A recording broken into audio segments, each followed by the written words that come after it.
നമസ്തേ കേരള ന്യൂസിലേക്ക് ഏവർക്കും സ്വാഗതം. മൃഗസംരക്ഷണ വകുപ്പിലെ പാരാവെറ്ററിനറി വിഭാഗം ഗസറ്റഡ് ജീവനക്കാരായ ഫീൽഡ് ഓഫീസർമാരുടെ പ്രശ്നങ്ങൾ പരിഹരിക്കാൻ നടപടി സ്വീകരിക്കുമെന്ന് മന്ത്രി Chinchu Rani. Association of animal husbandry field officers ആദ്യ സമ്മേളനത്തിന്റെ ഉദ്ഘാടനം നിർവഹിച്ച് സംസാരിക്കവെയാണ് മന്ത്രി ഇക്കാര്യം അറിയിച്ചത്. സംസ്ഥാനത്ത് ഇത്തരമൊരു സമ്മേളനം നടക്കുന്നത് ആദ്യമായിട്ടാണെന്ന് മന്ത്രി ഓർമ്മിപ്പിച്ചു. അതിർത്തി ചെക്ക് പോസ്റ്റുകളിൽ സേവനമനുഷ്ഠിക്കുന്ന ഉദ്യോഗസ്ഥർ ശക്തമായ പ്രവർത്തനം നടത്തണമെന്ന് മന്ത്രി ഓർമ്മിപ്പിച്ചു. മന്ത്രി ഭദ്രദീപം തെളിയിച്ചു പ്രഥമ സമ്മേളനത്തിന്റെ ഉദ്ഘാടനം നിർവഹിച്ചു.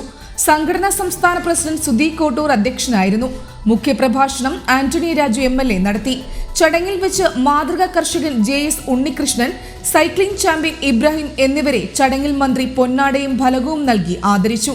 ആശംസകൾ അർപ്പിച്ച് ബിജുക്കുട്ടി, സുബ്രഹ്മണ്യൻ, കൃഷ്ണകുമാർ, റിയാസുദ്ദീൻ തുടങ്ങിയ പ്രമുഖർ സംസാരിച്ചു. കൂടാതെ സ്വാഗത സംഘത്തിന്റെ ജനറൽ കൺവീനർ സുനിൽകുമാർ തുടങ്ങിയവർ സംസാരിച്ചു.